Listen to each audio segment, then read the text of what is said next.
नमस्कार। आज का ये जो सेशन है इसमें हम लोग देखने वाले हैं उत्तराखंड असिस्टेंट प्रोफेसर का यहाँ पे सॉल्व देखेंगे। और ये टोटल यहाँ पे आपको 100 प्रश्न का ये पूरा पेपर है जो 2018 में हुआ था और इसको हम लोग डिटेल में देखने वाले हैं। और यहाँ पे ये जो पूरा सेशन है इसमें हम लोग 50 प्रश्न कोशिश करेंगे सॉल्व करने के, ठीक। और डिटेल में देखा जाएगा। ये सारे प्रश्न जो आपको सॉल्व दिए जाएंगे ये ऑफिशियल की से ही होंगे, ठीक। किसी भी प्रश्न पे आपको कोई संदेह हो, कोई समस्या हो तो आप कमेंट में ज़रूर बताएं। और साथ ही साथ यहाँ पे जो आपका टेस्ट सीरीज टीजीटी, पीजीटी और जीआईसी, ठीक। तो फ़िलहाल पीजीटी और टीजीटी दोनों को ज्योग्राफी में जो आपका टेस्ट सीरीज 1 जुलाई से हमने बताया है उसका शेड्यूल कल आपको अपडेट कर दिया जाएगा। तो जितने लोग इंटरेस्टेड हैं वो आप इस नंबर पे व्हाट्सअप कर दीजिए ताकि आपको ग्रुप में ऐड कर दिया जाएगा, ठीक। और ये जो टेस्ट सीरीज़ है ये आपको पूरे सिलेबस से दी जाएगी, ठीक। और जिस तरह से जिस स्तर के प्रश्न आपके पेपर में पूछे गए हैं पीजीटी में उसी स्तर को दिया जाएगा। और साथ ही साथ यहाँ पे आपको जैसे एक तो आपका हो गया टोटल कंप्लीट यूनिट पे, दूसरा प्रैक्टिस यहाँ पे ये कराया जाएगा कि एक एक यूनिट का अलग अलग प्रैक्टिस सेट भी मिलेगा, ठीक। एक कंबाइंड हो गया, एक अलग अलग हो गया, उसका सारा शेड्यूल जो है कल अपडेट कर दिया जाएगा। तो चलिए स्टार्ट करते हैं। यहाँ पे मैं हूँ दिवाकर और आप देख रहे हैं online GS by Diwakar YouTube channel. और ये जो सेशन है ये आपके RPSC college lecturer, UPHESC higher education का असिस्टेंट प्रोफेसर और साथ ही साथ पीजीटी, टीजीटी, जीआईसी के लिए बहुत ही मोस्ट इम्पॉर्टेंट होने वाला है। क्योंकि यहाँ पे आप देखेंगे जो प्रश्न पूछे गए हैं वो आपके बहुत ज़्यादा डिटेल में भी नहीं है, जबकि वन लाइनर टाइप के हैं। और नेट के लिए भी तो काफ़ी इम्पोर्टेंट है। फ़िलहाल नेट का जो अभी लेवल है वो इन सबसे काफ़ी ऊपर ही है, क्योंकि उसका जो पूछने का तरीका है उसमें काफ़ी डिटेल में जाके पूछा जाता है। तो यहाँ पे हिंदी और इंग्लिश दोनों में दिया गया है, ठीक। तो यहाँ पे इंग्लिश वाला आप देखते रहिए ताकि जो इंग्लिश मीडियम वाले हैं या हिंदी मीडियम उनको कोई समस्या ना हो। और यहाँ पे हम हिंदी में भी इसका पढ़ते चलेंगे। तो प्रश्न पहला है कि present is the key to the past, यानी कि जो वर्तमान है ये भूत की कुंजी है।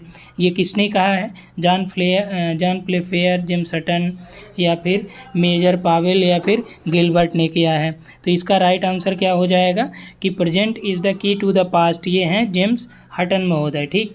दूसरा प्रश्न देखिए, what is the maximum depth of outer core of the earth, यानी कि जो पृथ्वी के बाह्यतम और अंतरतम की अधिकतम गहराई है।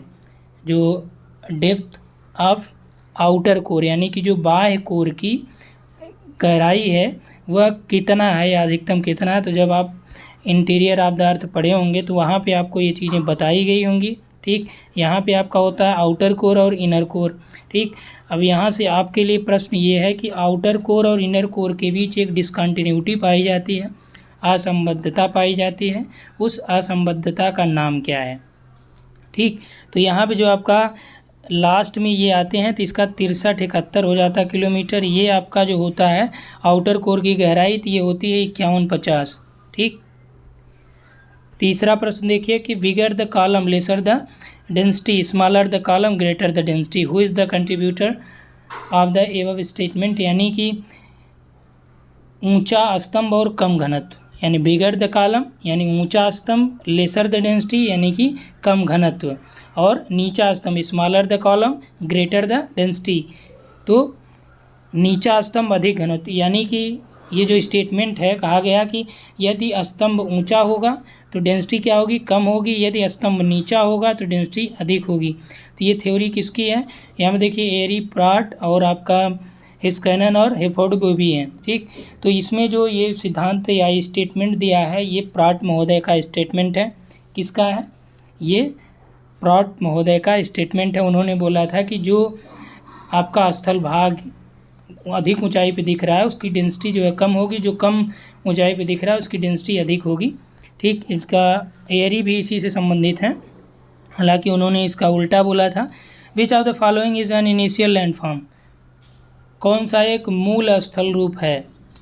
तो इसमें देखिए वल्केनिक कोन यानी कि ज्वालामुखी शंकु, अवशिष्ट पर्वत, मोनाडनाक या अपर्दनात्मक इरोजनल वाटरफॉल यानी कि अपर्दनात्मक जलप्रपात।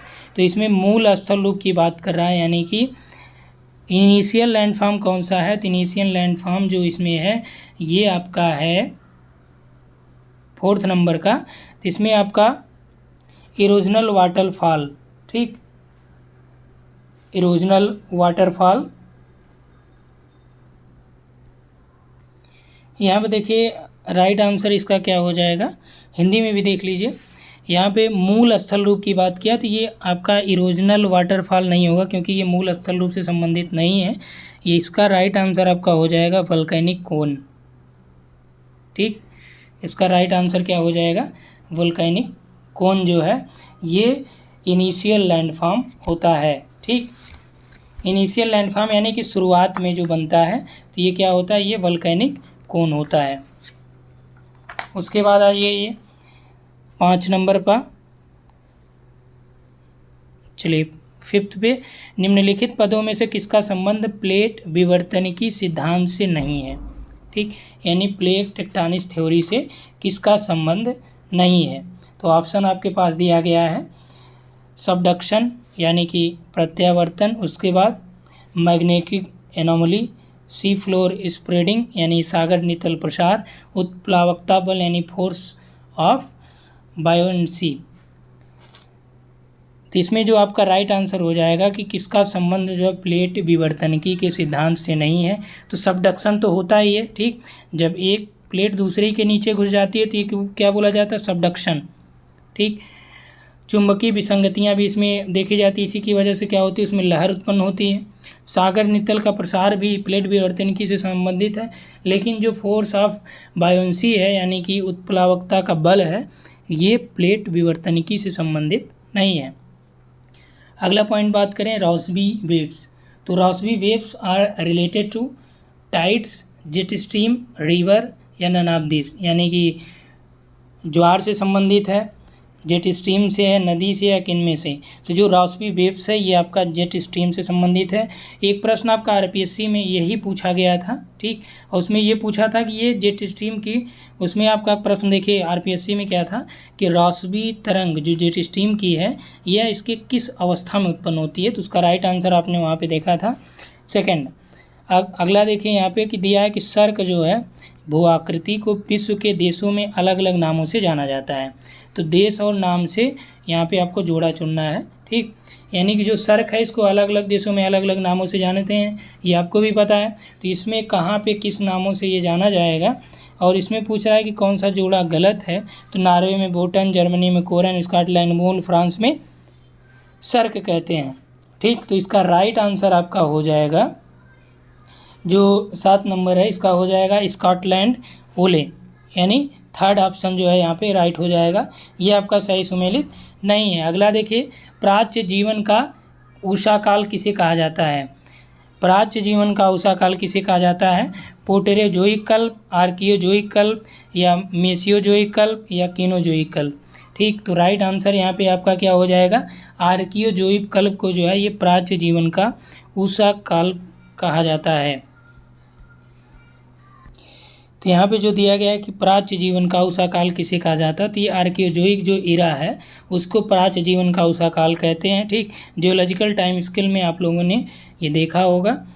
और उसके बाद हम लोग बात करें कि क्षोभमंडल की अधिकतम ऊंचाई कहाँ पे होती है, भूमध्य रेखीय क्षेत्र में, उपोष्णकटिबंधीय या ध्रुवीय क्षेत्र में, या मध्य अक्षांशीय क्षेत्र में, ठीक। तो जो क्षोभमंडल है इसकी अधिकतम ऊंचाई जो देखने को मिलती है ये आपका इक्वेटोरियल एरिया में देखने को मिलती है, कहाँ पे, भूमध्य रेखीय क्षेत्रों में देखने को मिलती है। अब आपसे प्रश्न ये है कि जो क्षोभमंडल है इसकी ऊंचाई भूमध्य रेखीय क्षेत्रों में अधिकतम और ध्रुवों पे कम होती है, आखिर ऐसा क्यों होता है, इसके पीछे क्या रीज़न है, ये प्रश्न आपसे है कि जो क्षोभमंडल है इसकी ऊंचाई भूमध्य रेखीय क्षेत्र में अधिक और ध्रुवीय क्षेत्रों में कम होती है, अपेक्षाकृत क्यों होती है। अगला पॉइंट देखिए दिया है कि ऊज यानी पंख, जो आप ओशिनोग्राफी पढ़े होंगे तो वहाँ पे आपके 2 प्रकार के पंख आपको पढ़ाए गए होंगे, ठीक। रेडियोलैरियन ऊज आपने देखा होगा, ठीक। तो इसमें पूछ रहा है कि ऊज क्या होता है, पंख क्या होता है, ठीक। एक प्रकार से इसे क्या बोलते हैं, कीचड़ हो गया। तो ये क्या होता है, ये एक प्रकार की मिट्टी है या गाद है या टेरोजेनियस डिपोजिट्स हैं, यानी कि स्थलजात निक्षेप है या गहन सागरी निक्षेप है, यानी पैलेजिक डिपॉजिट्स हैं। तो ये क्या है, ये एक प्रकार के पैलेजिक डिपॉजिट्स हैं, यानी कि गहन सागरी निक्षेप हैं, यानी कि जो सागर है उसके गहराई में ये पाए जाते हैं, इसीलिए इसे क्या बोला गया, पैलेजिक निक्षेप। निम्नलिखित में से कौन सा एक तापीय प्रतिलोमन का प्रकार नहीं है? देखिए हमने पढ़ाया भी है आपको और इसके टाइप्स भी बताए हैं। अप्रवाही प्रतिलोमन, यांत्रिक प्रतिलोमन, अभिवहनीय प्रतिलोमन और कालिक प्रतिलोमन। तो टाइप्स ऑफ जो थर्मल इन्वर्जन है या इन्वर्जन ऑफ टेम्परेचर है उसको आपको बताया गया होगा। इसमें पूछ रहा है कि विच one of the following is not a type of temperature या इन्वर्जन ऑफ टेम्परेचर या थर्मल इन्वर्जन। तो इसमें देखिए दिया है कि अप्रवाही प्रतिलोमन यानी कि नॉन एडवेक्शनल इन्वर्जन ये आपका है, यांत्रिक प्रतिलोमन भी है, ठीक, मैकेनिकल इन्वर्जन भी है, अभिवहनीय प्रतिलोमन भी है, ठीक। इसी की वजह से आप जानते हैं कि जो घाटियों में वायु प्रवाह है। उसके बाद देखिए जो टेम्पोरल इन्वर्जन है ये आपका तापीय प्रतिलोमन का प्रकार नहीं है। अगला देखिए निम्नलिखित में से किसको तड़ित मेघ कहते हैं? तड़ित मेघ यानी कि थंडर क्लाउड।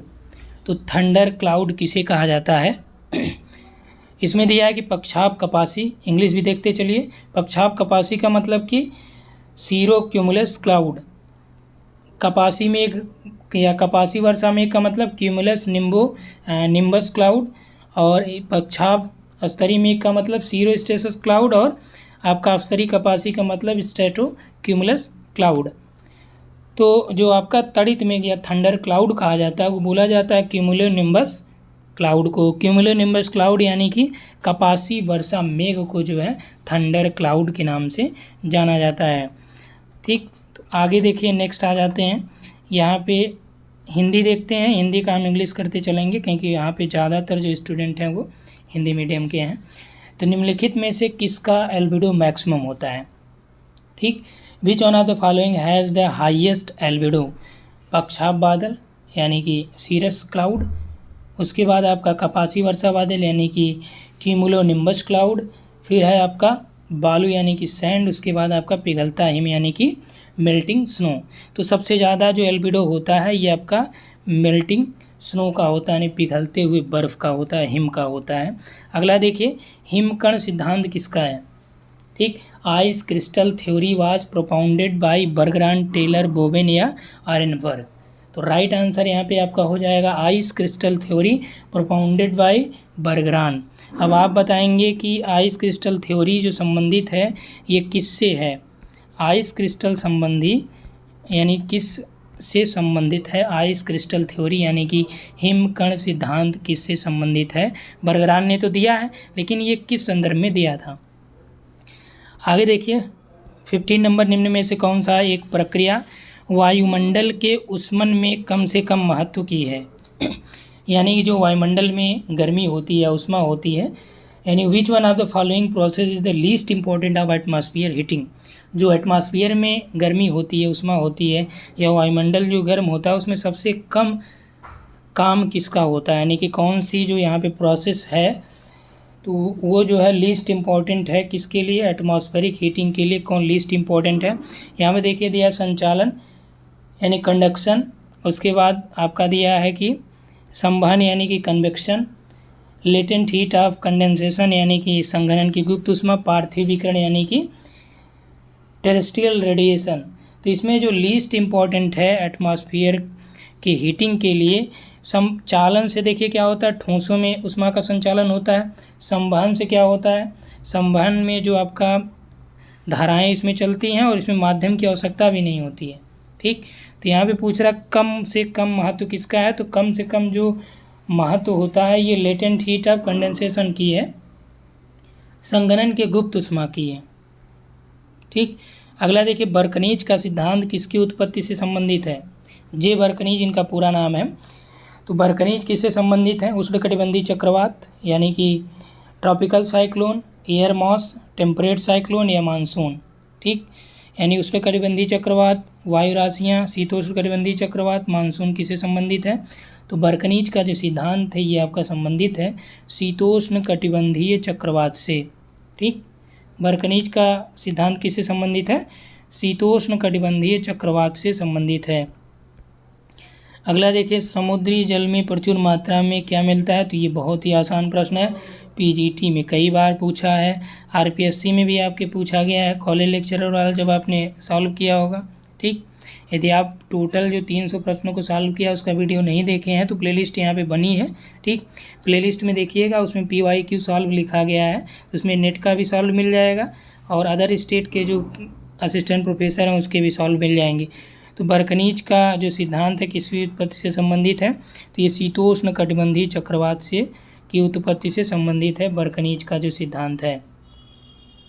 ठीक, अगला देखिए, समुद्री जल में प्रचुर मात्रा में मिलने वाला जो तत्व है वो आपका कौन सा? Sodium sulphate, sodium chloride, calcium chloride, potassium chloride. तो राइट आंसर यहाँ पे आपका हो जाएगा, ये है सोडियम क्लोराइड, यानी NaCl जो है ये आपके ओशन में सबसे ज़्यादा साइलेंटी जो होती है, यानी जो साइलेंटी पाई जाती है वो मैक्सिमम आपका सोडियम क्लोराइड का ही है। ठीक, उसके बाद देखिए यहाँ पे जो नेक्स्ट क्वेश्चन दिया है आपका कि निम्न में से कौन सा एक उत्तराखंड में ही स्थित। नेक्स्ट आइए, नेक्स्ट इसमें जो दिया गया है आपका 18 नंबर का जो प्रश्न है, यानी कि 18वें पे आते हैं हम लोग। इसमें दिया है कि कौन सा एक उत्तराखंड में स्थित नहीं है। तो ऑप्शन है आपके पास सेंट्रल बिल्डिंग रिसर्च इंस्टीट्यूट, तेल एवं प्राकृतिक गैस कॉरपोरेशन, भारतीय पेट्रोलियम संस्थान, राष्ट्रीय ग्रामीण विकास संस्थान। तो उत्तराखंड में जो स्थित नहीं है वो आपका national institute of rural development है। ठीक, और सभी कहाँ पे हैं? और सभी आपके उत्तराखंड में स्थित हैं, जबकि national institute of rural development ये आपका उत्तराखंड में नहीं है। अगला देखिए, 90 डिग्री ईस्ट कटक कहाँ पे है? पैसिफिक में, हिंद में, अटलांटिक में या आर्कटिक में? तो ये किस में है?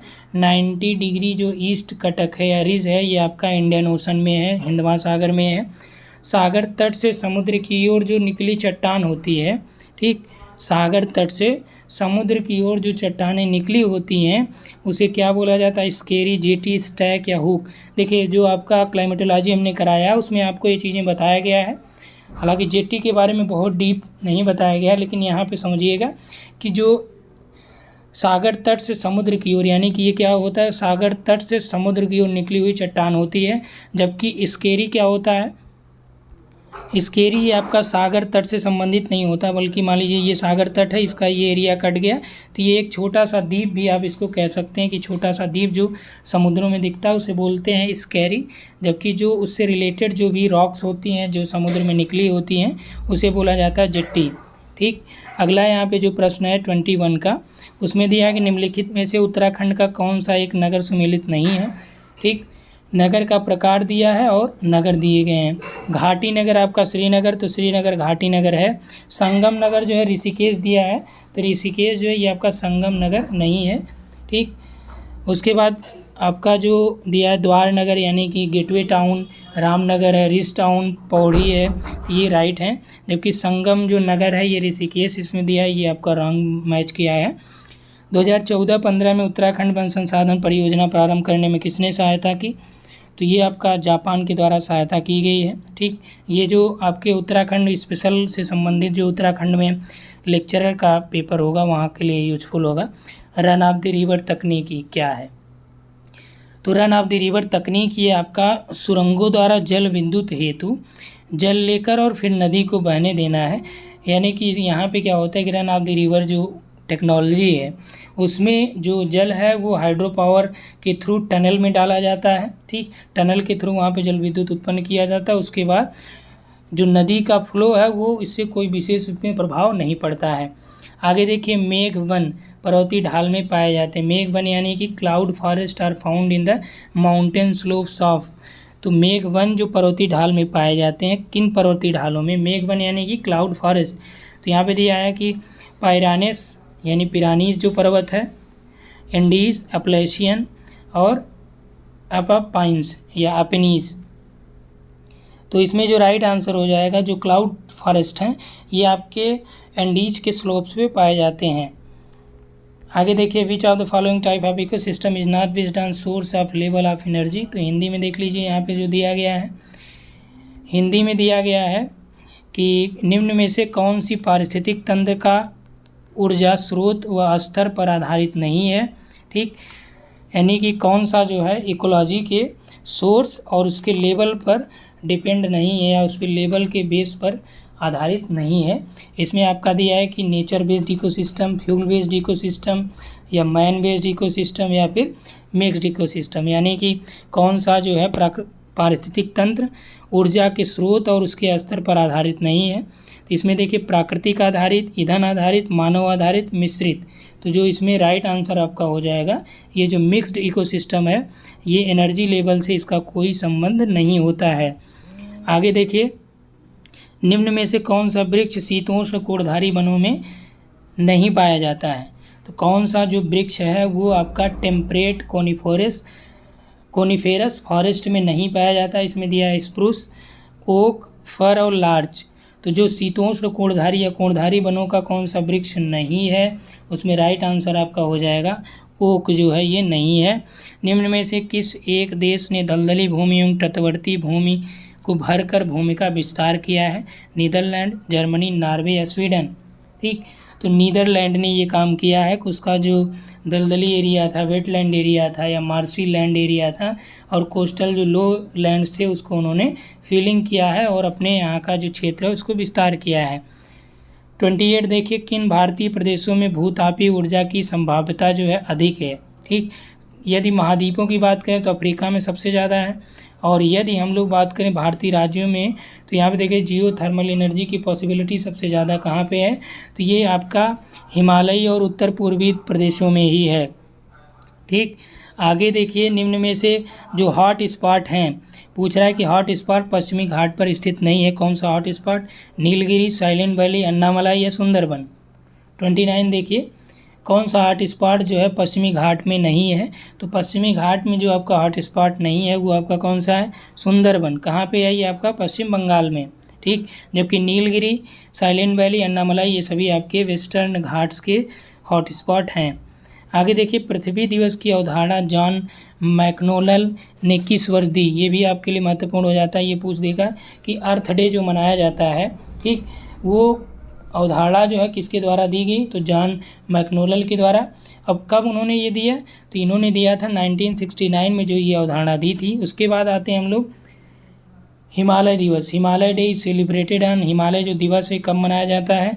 तो हिमालय दिवस ये मनाया जाता है 9 सितंबर को। ठीक, उसके बाद जो राष्ट्रीय बंजर भूमि विकास परिषद है, national waste land development board established in, तो जो राष्ट्रीय बंजर भूमि विकास परिषद है उसकी स्थापना कब की गई? तो उसकी स्थापना आपका 1985 में की गई है।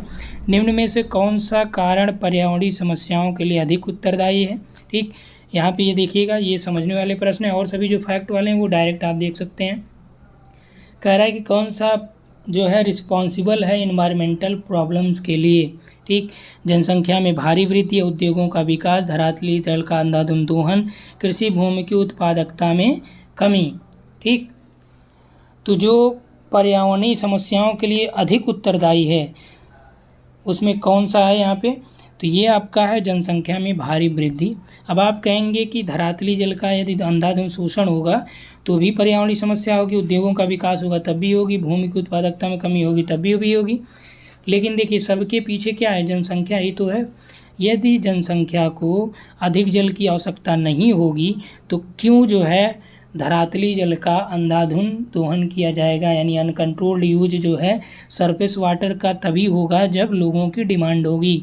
ठीक, इंडस्ट्रियल ग्रोथ तब होगा या डेवलपमेंट जो इंडस्ट्रीज का उतना बड़े स्तर पे विकास की आवश्यकता तब होगी जब जनसंख्या अधिक होगी, क्योंकि उनको पेट भरने के लिए भोजन, पहनने के लिए कपड़े की आवश्यकता होगी।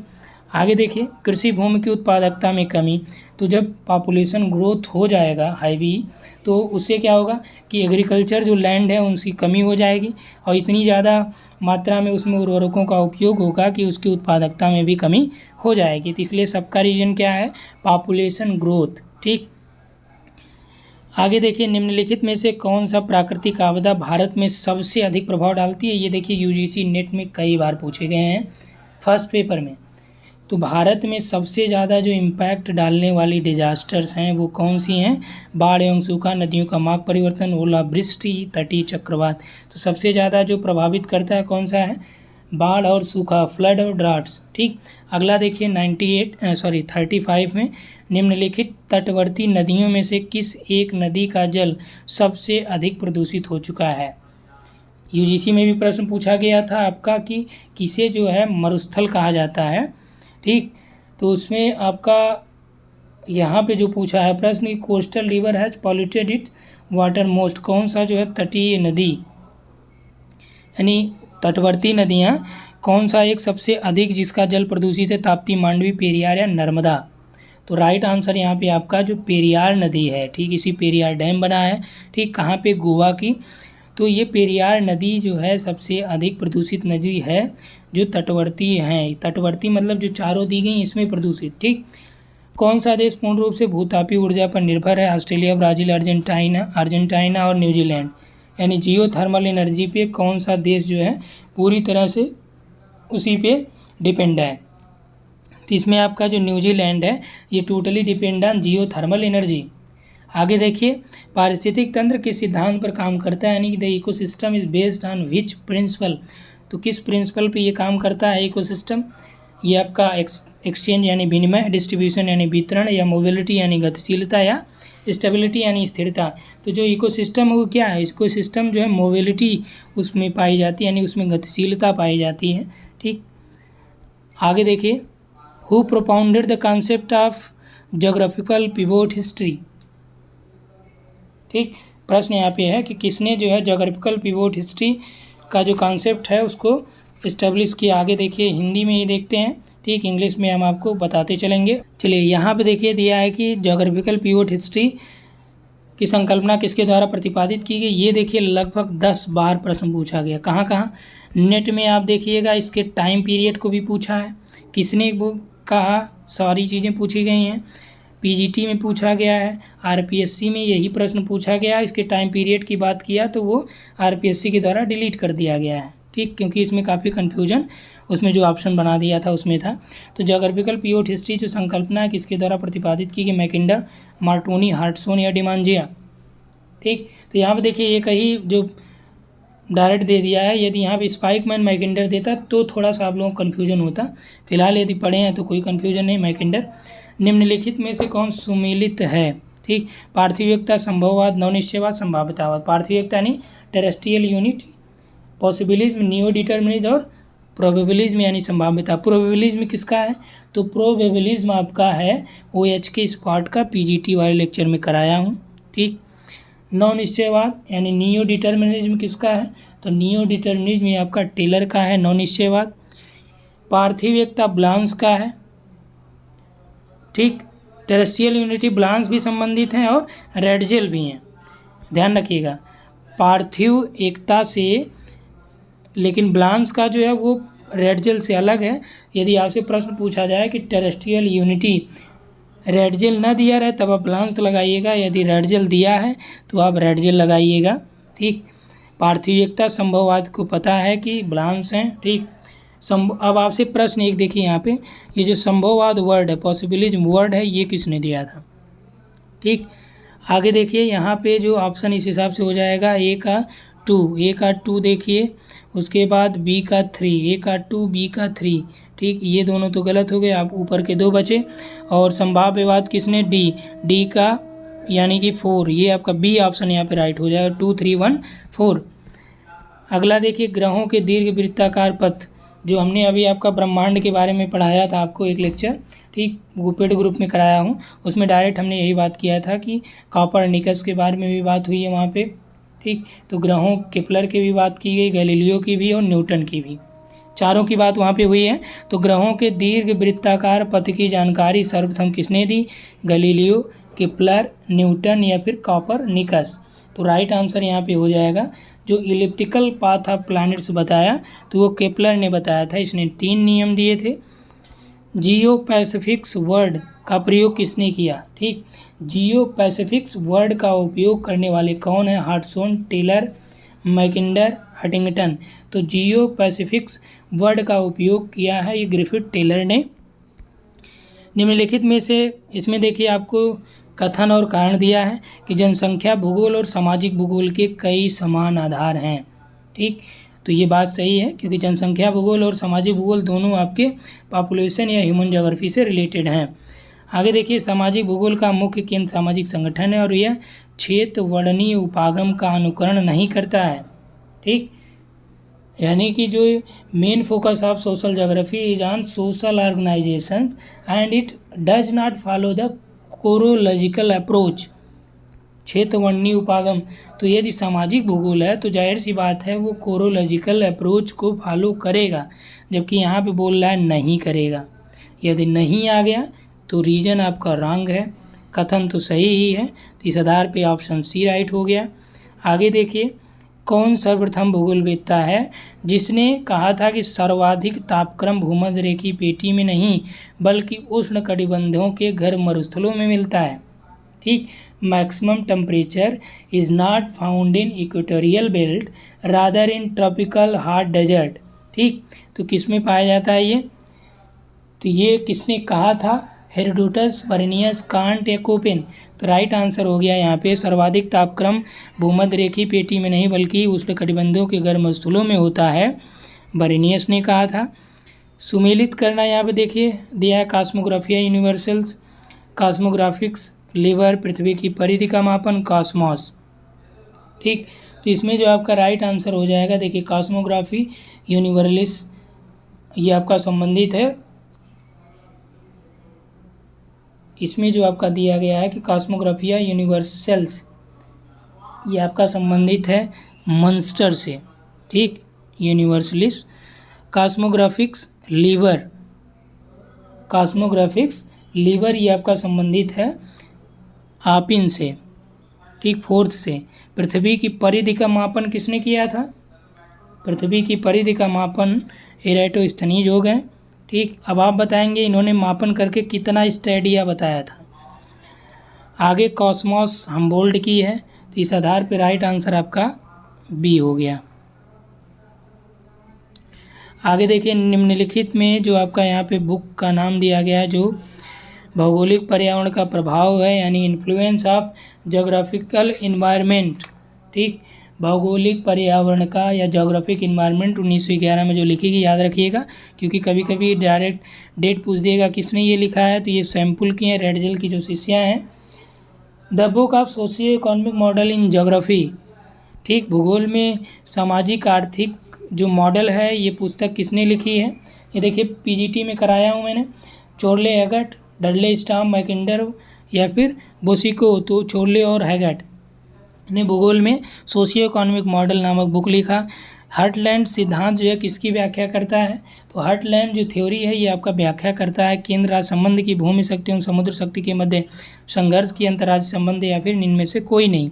तो राइट आंसर यहाँ पे आपका हो जाएगा, जो हार्टलैंड थ्योरी है ये डिफाइन करती है, एक्सप्लेन करती है स्ट्रगल बिटवीन लैंड पावर और सी पावर, यानी जो लैंड पावर है वो कैसा है और सी पावर कैसा है, इसको ये डिफाइन करती है। आगे देखिए, अंतर प्रक्रिया परिकल्पना ये भी हमने कराया है। ठीक, ये आपका जो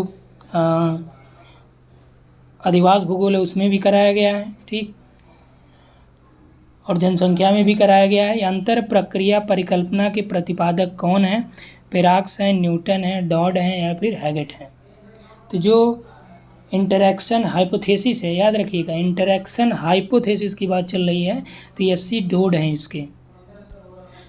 निम्नलिखित में से ये सुमेलित कीजिए और सही कोड का चयन कीजिए। अब देखिए यहाँ पे क्या दिया है, इनके टाइम पीरियड भी दे दिया है और कठिन प्रश्न बनाया है। ठीक, तो टाइम पीरियड की बात करें तो हेटनर है, क्लूबेरिनस हैं, हमबोल्ट हैं और रेडजेल हैं। इसमें आपको ये ध्यान रखना पड़ेगा कि कौन पहले हैं, उसी हिसाब से आप टाइम पीरियड डिसाइड कर लेंगे। ठीक, तो यहाँ पे जो आपका है, तो हेटनर की हम लोग बात करें या 1580 से और 1622 का जो टाइम पीरियड है ये हैं क्लूबेरियस महोदय। ठीक, उसके बाद जो आपका 1769 से 1859 का जो टाइम पीरियड है ये आपका हमबोल्ट का है, क्योंकि अब इनमें नंबर पे हमबोल्ट है। उसके बाद जो 1844 से 1904 का जो टाइम पीरियड है, हमबोल्ट के बाद आ जाते हैं रेडजेल महोदय। ठीक। 1859 से 1941 का जो टाइम पीरियड है इसमें आते हैं हिटलर महोदय। तो इसमें जो राइट आंसर आपका हो जाएगा 2341। तो यहाँ पे देखिए सी ऑप्शन आपका सही हो जाएगा। ठीक। आगे देखिए भूगोल के, और ये आज का जो लास्ट प्रश्न है 50वां। ठीक, हमने 50 की बात की थी, कल एक सेशन और देख लेंगे। तो भूगोल के अध्ययन में जो प्रतिमानों का उपयोग किया, प्रतिमान यानी कि पैराडाइम्स। ठीक, paradigms in the study of geography. तो who was the first to introduce the idea of paradigm. तो कौन जो है इसमें पैराडाइम का विचार देने वाला पहला है? कोहन है, हेगट हैं, सोरले हैं, बेरी हैं। ये देखिए आपका यूजीसी में लगभग 3 बार पूछा गया है। 2015 में पूछा, 16 में भी पूछा गया है। ठीक, तो प्रतिमानों यानी कि पैराडाइम्स का इंग्लिश देखिएगा पैराडाइम। ठीक, प्रतिमान मॉडल को भी बोला जाता है। तो ये आप यहाँ पे कंफ्यूज मत होइएगा। तो जो पैराडाइम्स का यूज किया है ये थॉमस कोहन महोदय ने उपयोग किया है। तो आज का जो सेशन है ये इसमें 50 प्रश्न हम लोगों ने कंप्लीट किया। ठीक, तो ये पूरा सेशन आपको कैसा लगा आप कमेंट में ज़रूर बताइएगा, और साथ ही साथ अपने मित्रों तक शेयर करें और लाइक और कमेंट एकदम किया करिए। इससे पता चलता है कि जो वीडियोज़ बनाया जा रहा है वो आपको कैसे लग रहे हैं, क्या ये वीडियोज़ आगे जारी रखना चाहिए या नहीं। सारे सुझाव आपके आमंत्रित है। तो आज के लिए इतना ही। Thanks for watching.